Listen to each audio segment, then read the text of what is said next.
So today's lesson, we are supposed to be finishing up the last letters that will get us through the very first day of creation. And for me, one of the funny things is not what gets us through, but the letters that aren't in the first day of creation. The 7 letters that we're not going to learn until next week. It just surprises me. So next week, we're going to have a lot of fun seeing the other stuff.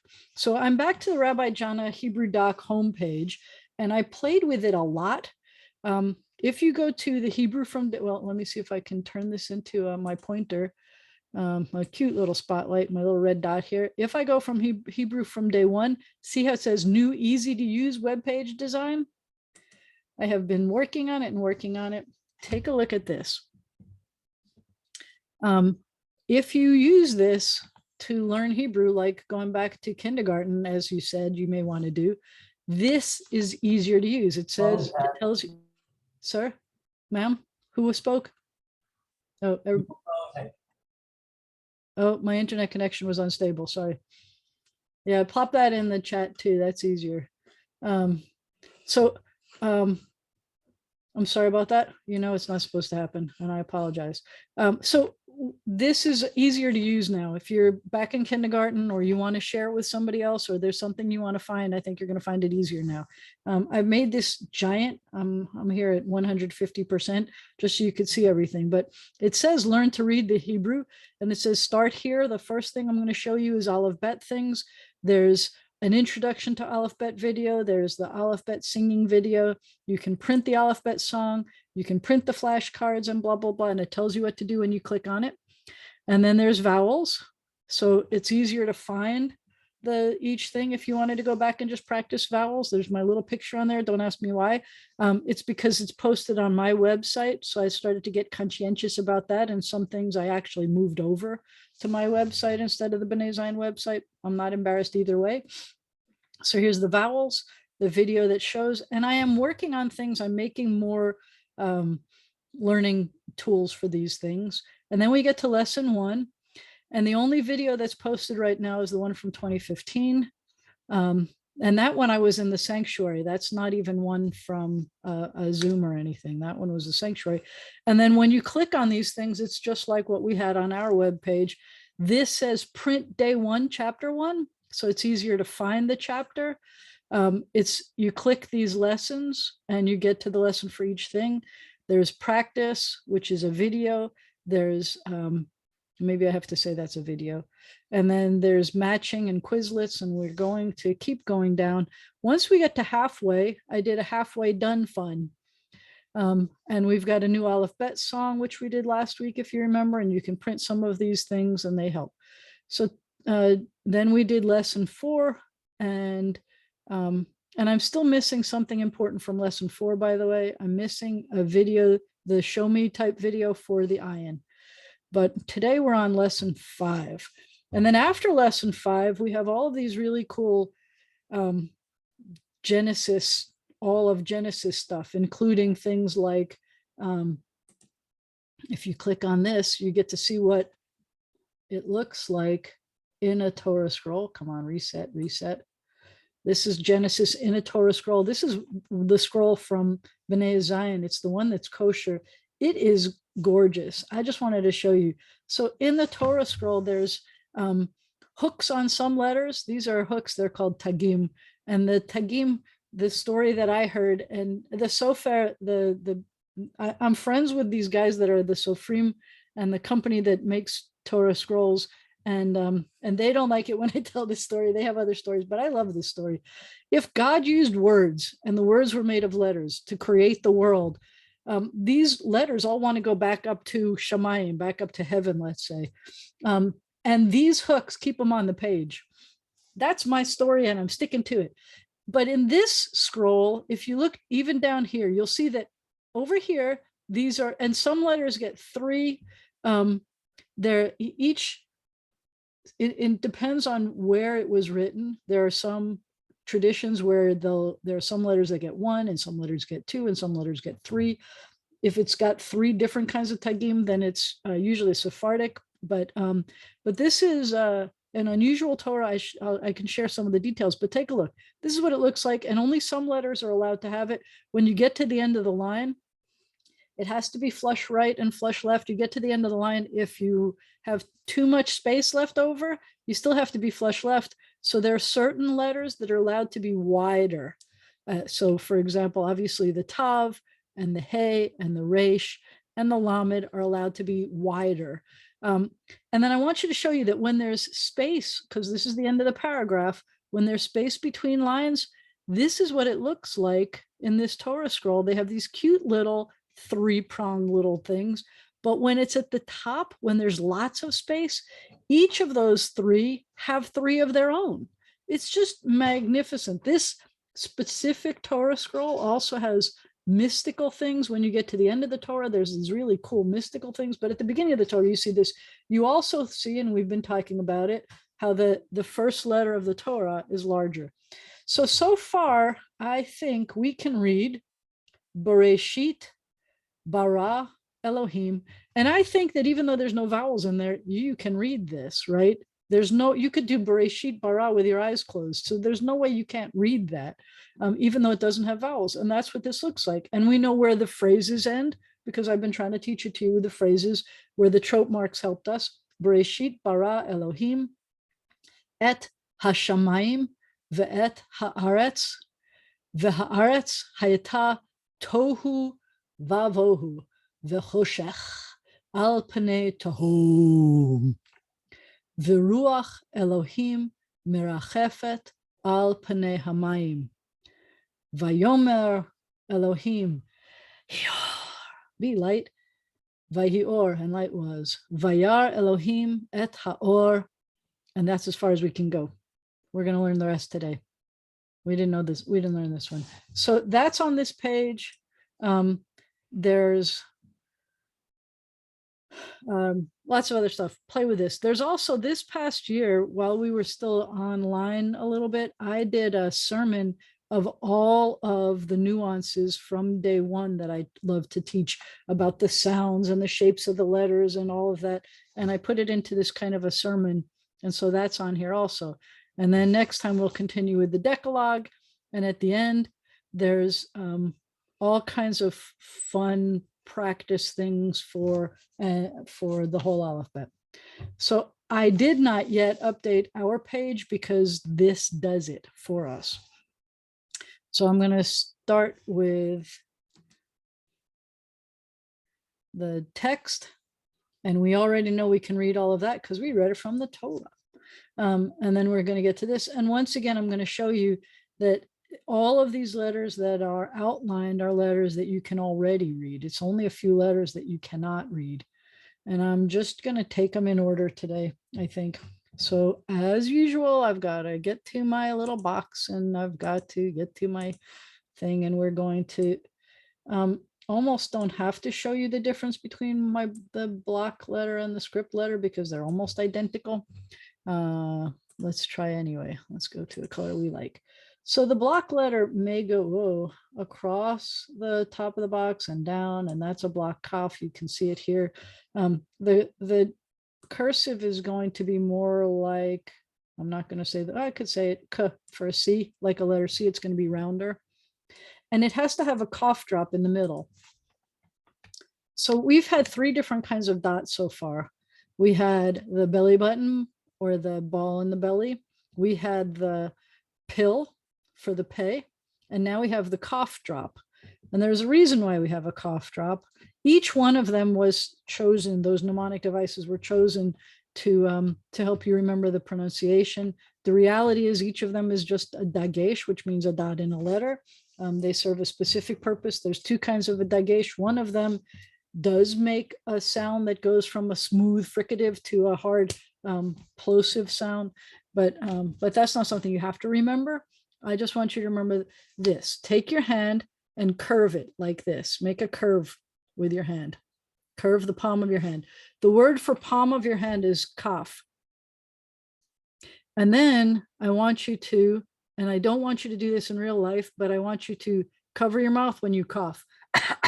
Don't do that in real life. I want you to use your elbow in real life. But that's your cough. You put a cough drop in it though, and it calms your cough and you sound like this again. So this is a cough. It's the palm of your hand. Cough is also the name of a spoon, like a soup spoon. You lost my internet again. So the cough is the name of a soup spoon. A small spoon is a kapit, but like a teaspoon. But a cough is the palm of your hand, or it is a spoon, and it sounds like k. And we eliminate these guys. So someone said that the letters, like I showed you in the Torah, look like they're reaching up to heaven. I want to remind you that they actually are coming down from heaven. That in English, all of the letters, when we write the letters, they are based on the bottom of the line. We write them on the bottom of the line. And some of them, even though we write them from top to bottom, they're based on the bottom. But in Hebrew, they are on the top of the line. They're all based on the top of the line.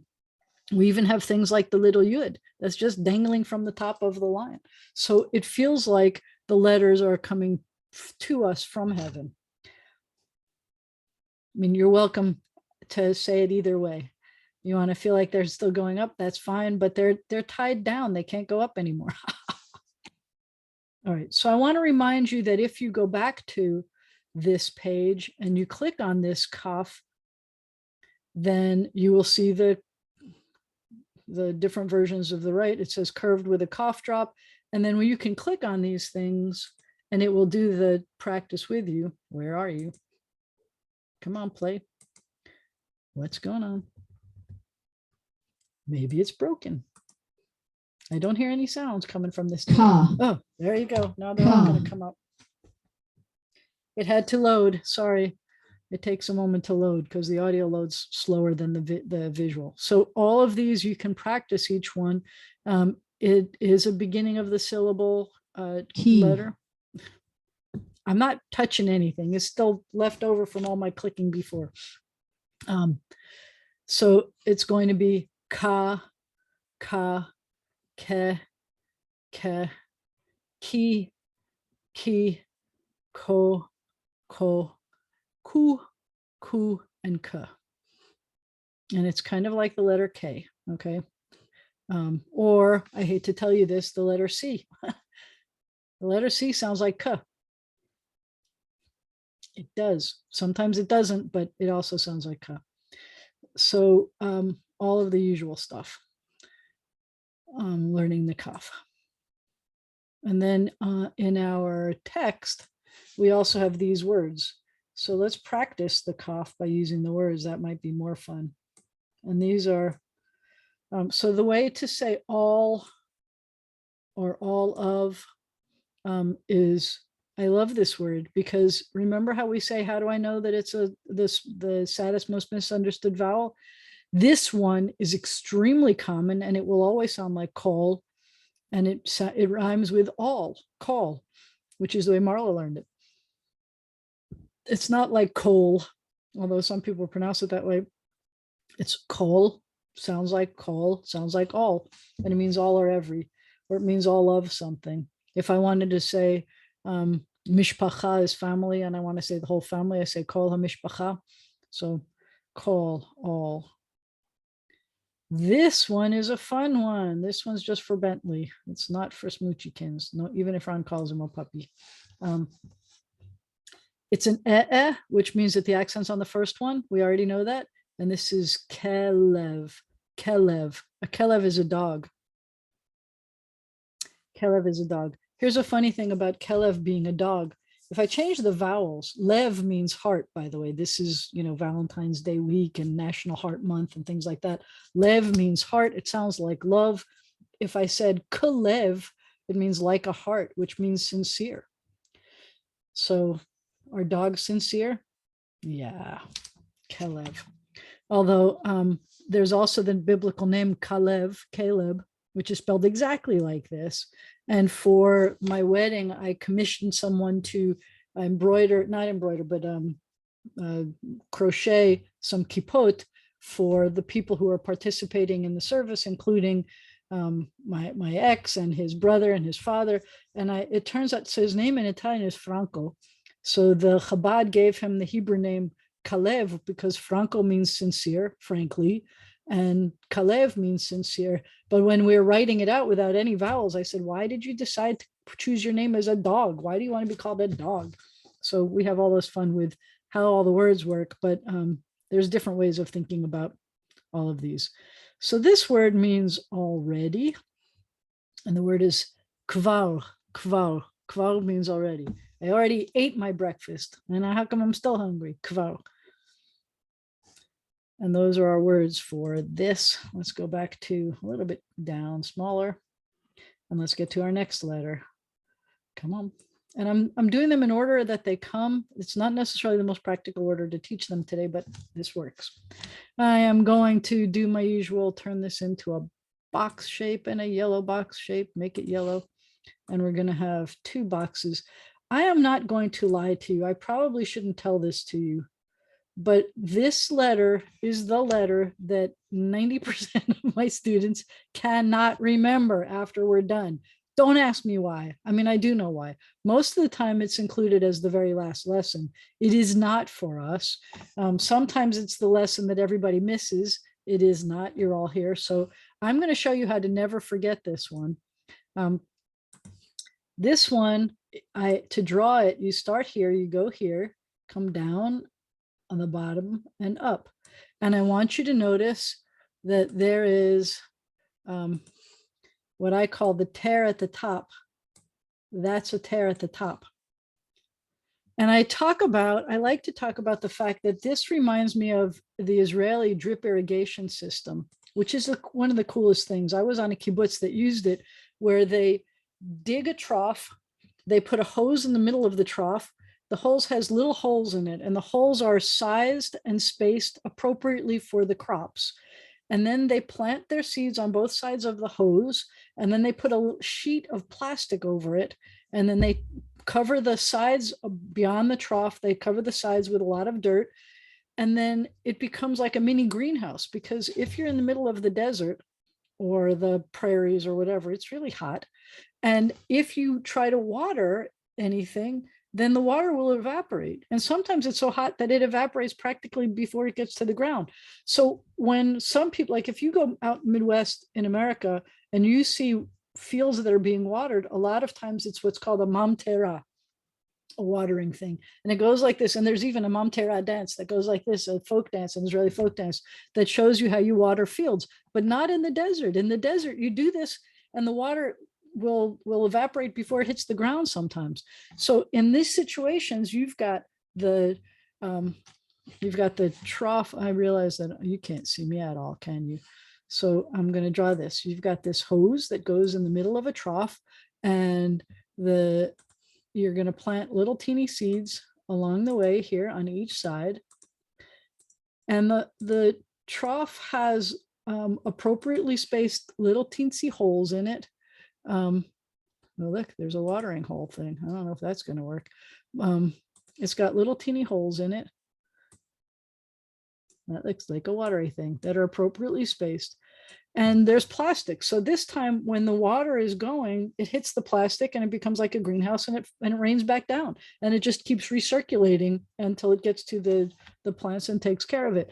Now, at some point, there's going to be a time when you've got to go in and make little X's, because these little plants, the seeds have grown up enough. So you have to make a little X over, just a teeny one, over each of the seeds where the plant is now, the head is touching the plastic, and you make a little X, and the plant pops through the plastic. And so the roots are still down in that greenhouse thing down in the trough, and the rest of the plant is out in the sun.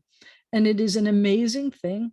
And you can grow many crops with that. We were growing, when I was there, we were growing tomatoes and cucumbers and onions. And I didn't get to work in the fields all the time. When the little plants hit their heads on the plastic, everybody on the kibbutz has to rush out and take care of this in the fields.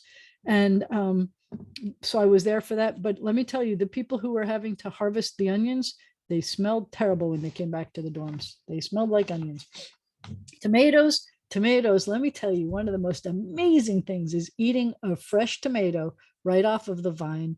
And the ones that were overripe got thrown at each other.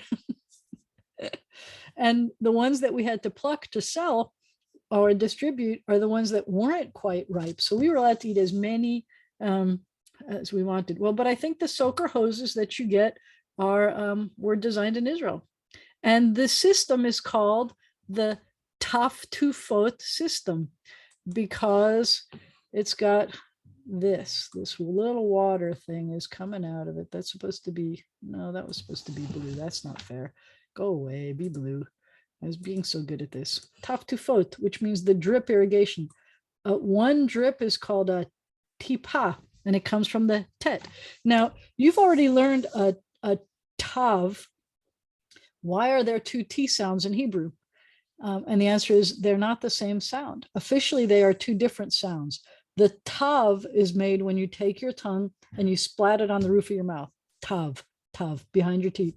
I mean, it's on the roof of your mouth. Concentrate on the roof of your mouth. Tav, like a T, right? But the tet is officially more like you have to put your pinky in the air. No, you put the tip of your tongue behind your teeth and you get a t, like a dainty t, instead of a t, instead of a flat your tongue out. Now, most people in America, we wouldn't hear the difference between that very well. If I said like top and top, I don't think you'd hear the difference between the two, although they were very distinct. I don't think you can hear the difference. And the reality is that most of the time, for the majority of words, there aren't lots of words that are the same sounds or like a homonym, let's say from the tav with the tet. Every once in a while it'll happen, but most people don't make a distinction between the two sounds. But I'm telling you, two different T sounds. One is like thicker and one is like daintier. That's how I call it anyway. And I remember this because of tipa, that it's a drip. And then we go to, so what we didn't do is learn how to do this. I think I eliminated my boxes. That wasn't brilliant. I need my boxes. But I love this letter and I want you to learn it. And part of the reason why I draw it is anybody who draws this letter remembers it. A lot of people confuse this one with a mem. And a mem is exactly the opposite. A mem has a bottom missing. It's not a tear at the top. So if you draw it, then you can't possibly make a mistake remembering it. So we remember this is kind of the block tet. Could go over, it's okay. And this is a cursive tet. And the block tet, wow, has to be straight. Watch the videos, they're better. They don't have to do it with a mouse. Or maybe I did, I don't remember. All right, clearing all those, we've gotten down to the tet. We're going to practice the words. I think are more fun, except this word, tov. This is one of the words that we want to learn. This is our kindergarten words. This is tov is one of the things you could say all the time. Tov. We can say tov ma'od, very good. Tov ma'od. And we're about to learn how to say the kind of tov that comes in the, actually, we can do that. We can do in the Torah, in the first day, God says, this is good. And the way to say that is ki tov. So we're about to learn that. So this is that word that I was telling you about, the tipa, the drip method. A tipa is a drip. It's a drip of anything is tipa. This is the word for kitchen. It's mitbach. Mitbach is a kitchen because a tabach is a cook. Ta'am means taste. If you say that it's a ta'am tov, which is two tet words, ta'am tov, that means it's tasty. It's good taste. It tastes good. Ta'am tov. Adjectives always follow the noun. So tov is good. Now we're going to do this one. I love this one. So this one, well, let me just show it to you first. If I make a little box around this guy, then you'll, well, that's not a box. That's a box. Then you'll see that this letter is as big as the box. It fills the box. But the point that you're supposed to be looking for on this one is what I like to call the dingle dangle doohickey. Wow, you're in the wrong place. Stop it. I didn't expect that. Go away. Thank you. The dingle dangle doohickey, right there. That little thing that's dangling over the side, that's what I call the dingle dangle doohickey.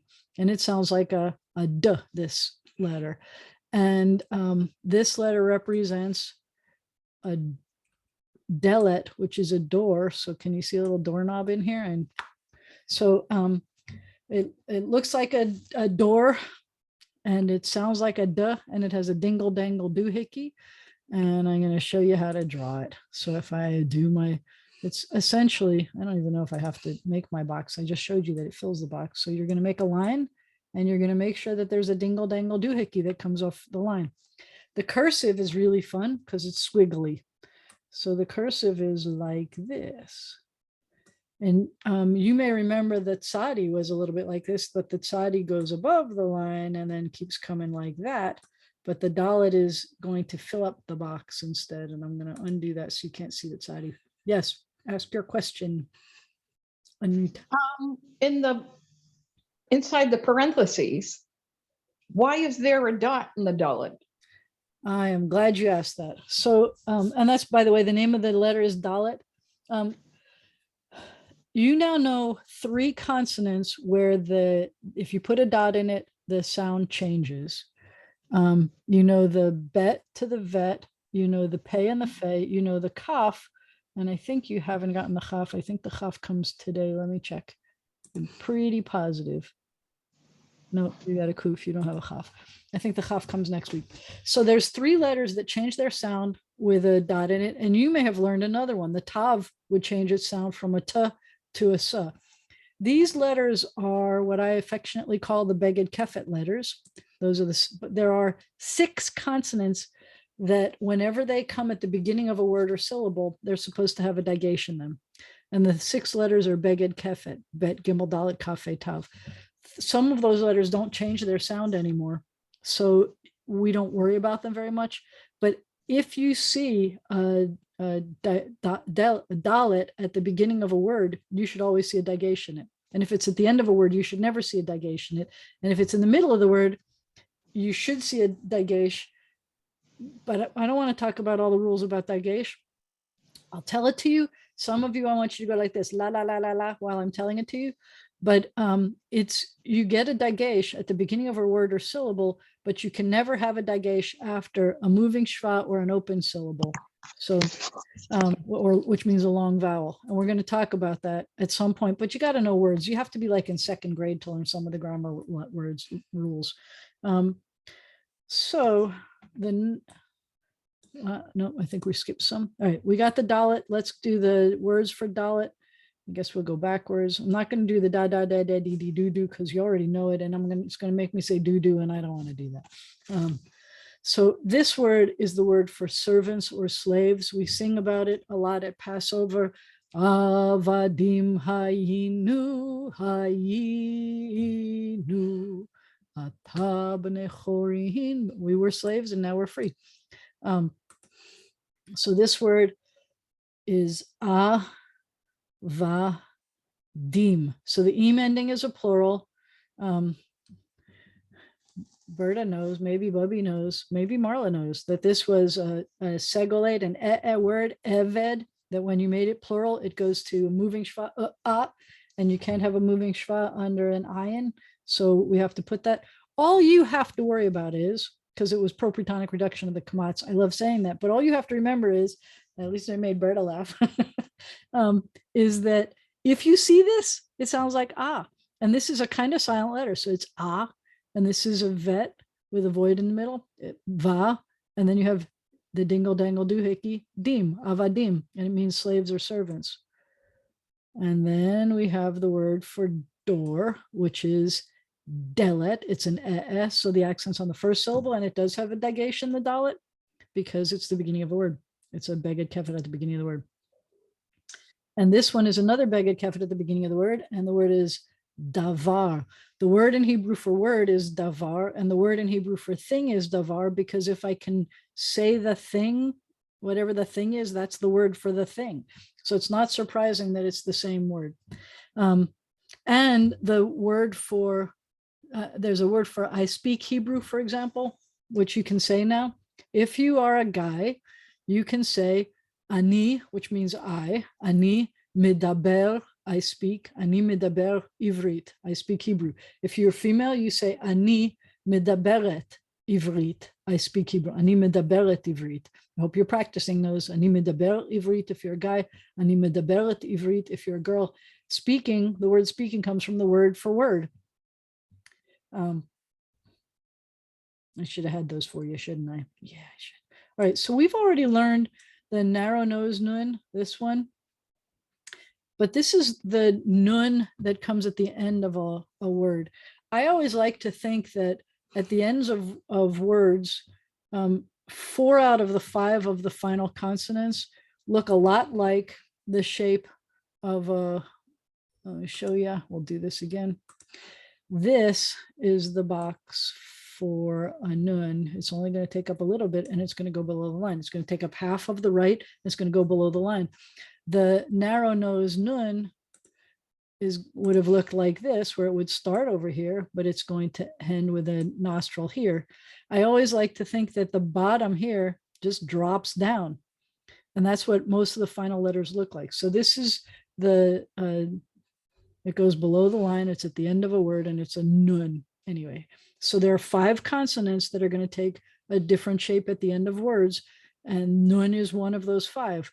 Final mem is one. We've had that one. Final sadi is one. We had that one. Final nun. What else did we have? I don't know. Did we have the final chaf yet? I don't know.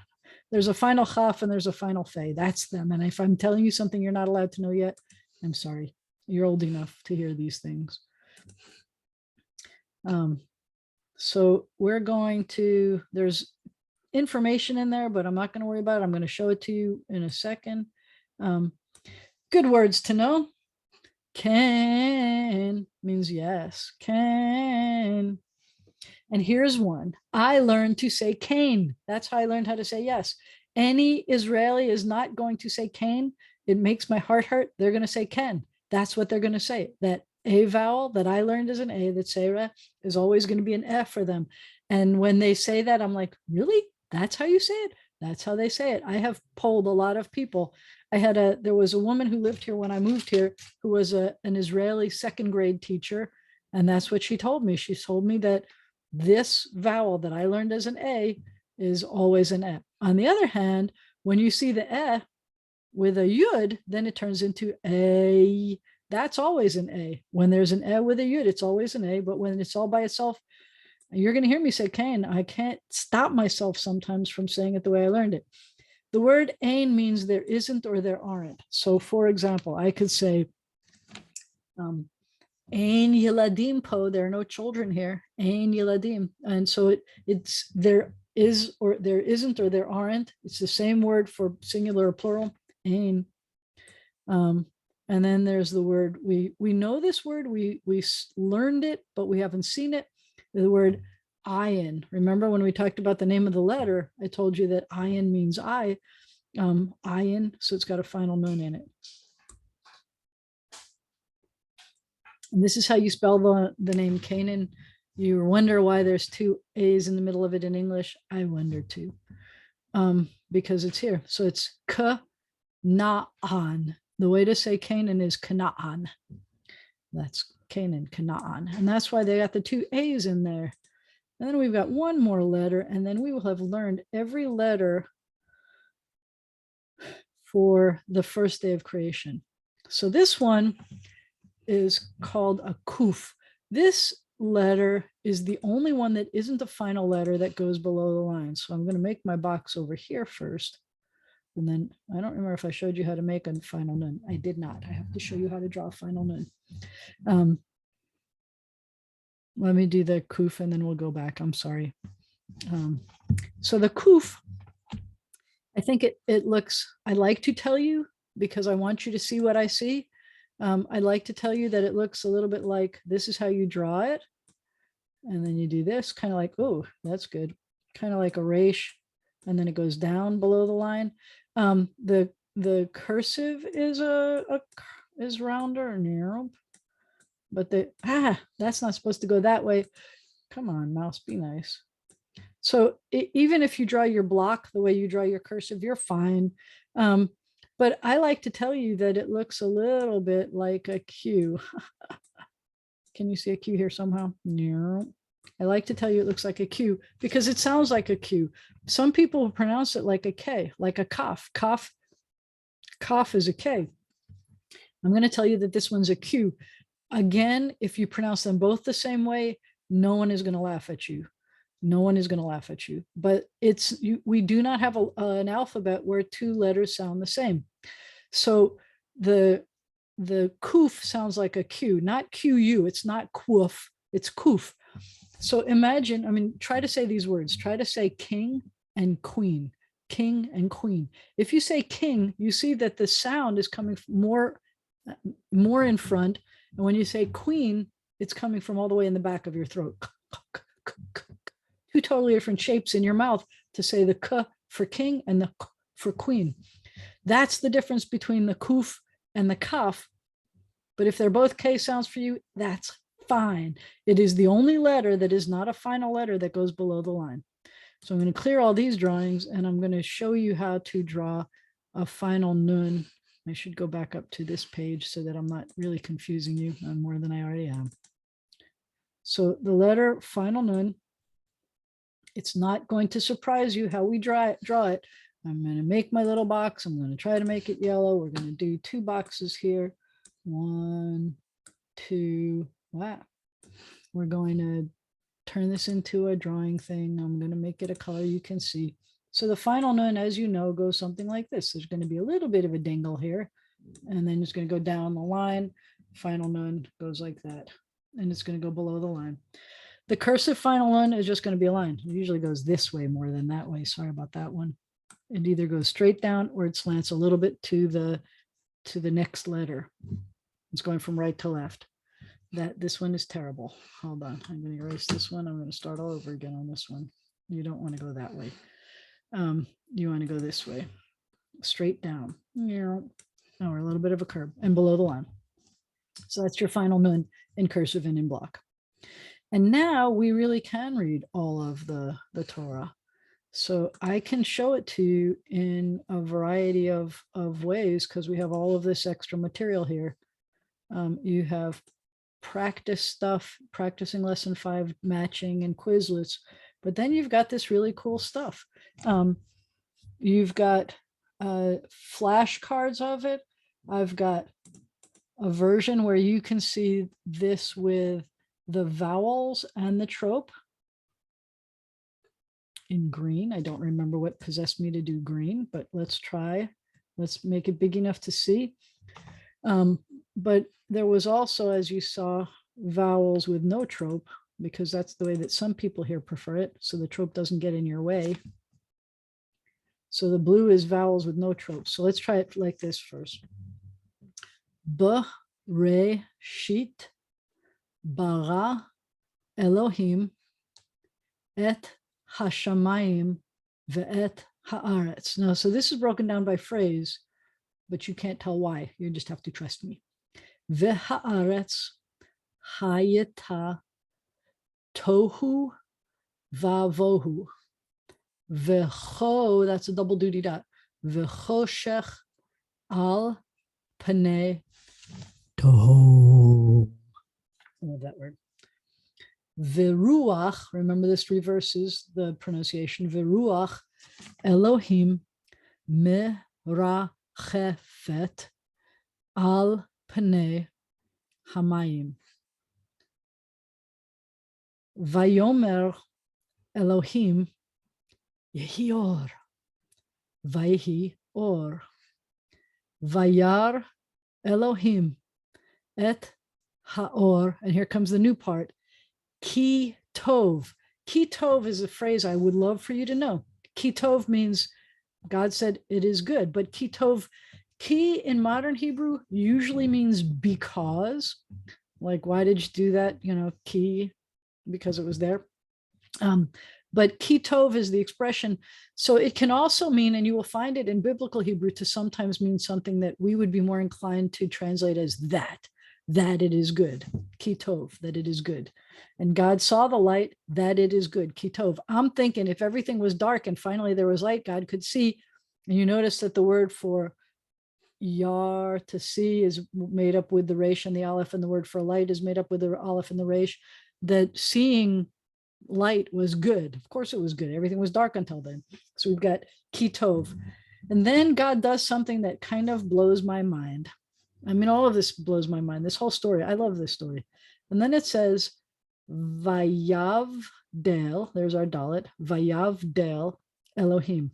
You may recognize this word if you've ever heard of Havdalah, which is a ceremony that we do at the end of Shabbat or holy days, where we separate what was holy from the ordinary. And so that's Havdalah, which literally means separation. Most people don't think of it that way, remembering what the word means. But Vayav del Elohim means, and God separated, distinguished. Bain, see it? Haor, between the light, uvein hachoshech. And like this time they don't have a double duty dot, they have two dots. Hachoshech, between the light and between the darkness. If you use the word bain, you can use it in two different ways. One means among, so I could say like bain ha'anashim, that the horse was among the people. Or I could say, if I want to say that it's between things, then I have to put a bain on both of the things. So it's bain haor, between the light, uvein, this vowel means and the only time that you're ever going to start a word with a vowel is this u, and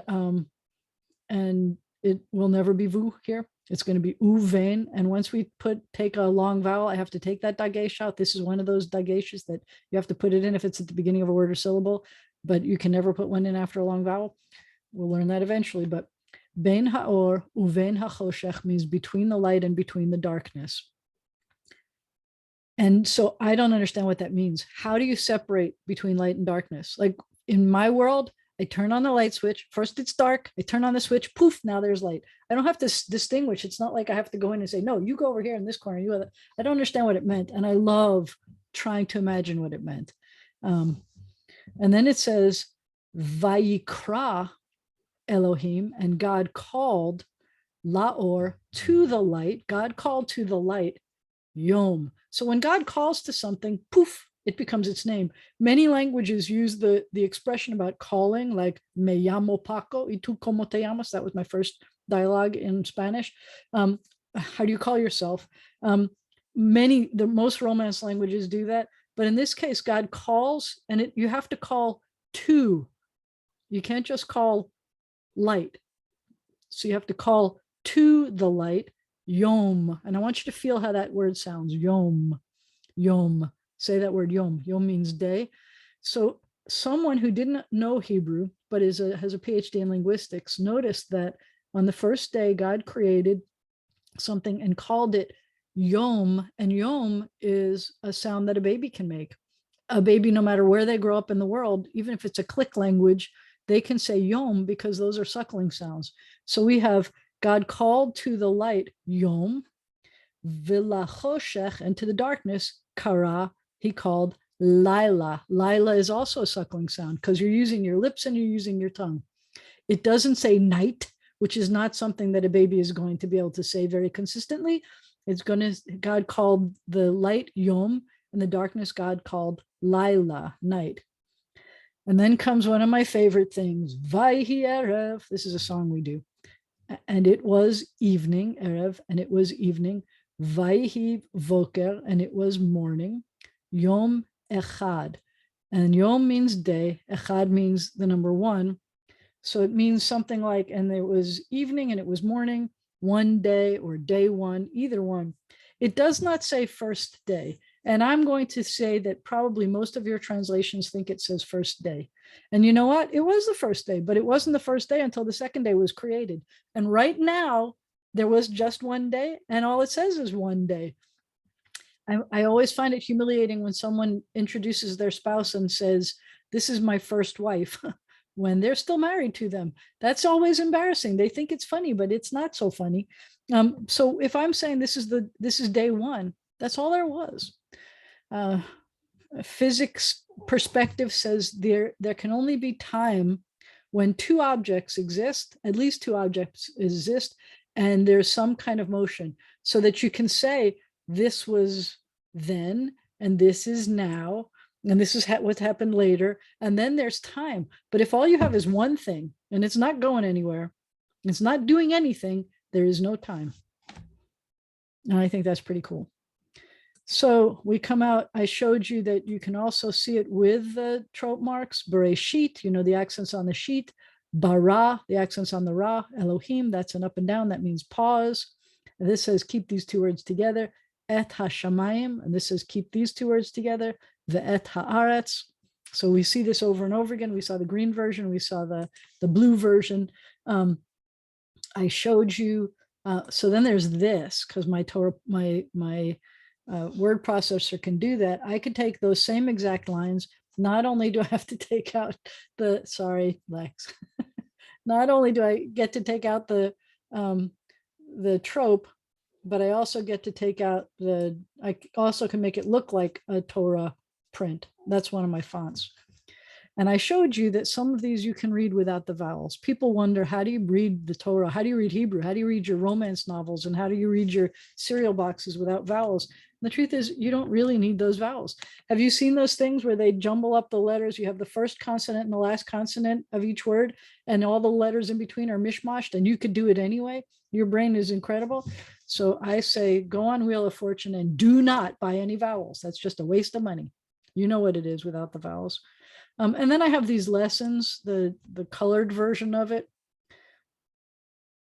So this shows you by lesson, everything that's black was lesson 1, everything that was red is lesson 2, and green is lesson 3, just in case you want to see it. It's kind of fun. It just exists. And then, because some people learn better by doing things, you can color it in. And you can make I suggest you use it by order of the thing, but it could be whatever you want. Sometimes it's better to practice with coloring. Next week, we go to the Decalogue. I don't want to scare you or anything, but because this is what the end of next week's lesson looks like. La, la, la. So I don't want to scare you. We don't have to read the whole thing next week, but you can. Everything that's black are letters you already know. So just saying, you could kind of essentially read anything already. There's only a few letters, 7 letters you don't know. Yes, question. Well, this happened on Saturday, and I think it happened again today, that when I put a chat directly to you, see it. You didn't see it on Saturday. Do you see that I have a chat directly to you right now? Let me look. I've got some from, no, that's not good. I have the one that you talked about, the drip irrigation, but no. Yeah, so this is the second time in a few days that when it went direct to you, you didn't see I it. didn't get it. Did anybody get to see her chat? No, I sent it only to you. I know, but I'm wondering if it went to somebody else. I'm just trying to problem solve here. Nope, nobody got it. That's not good. All right, let me tell you, The question was, when last week, when I was in the documents and I was trying to do Quizlet asked me to, before it would let me do it, it asked me to pay a $35 annual fee. Well, that's and I'm not good. wondering if that's normal, because that's what happened when I tried to do one of your Quizlets. That's not good. And I obviously do not want you to spend any money. So it should let you use the Quizlet for free today, and I'll send you a text. Let me know if it works or not. Yeah, because that shouldn't happen. It's possible that they were making them accessible for free only during the pandemic when everyone was trapped, but I will look into that too. Thank you for letting me know. I'm going to stop the share and I'm going to stop the recording.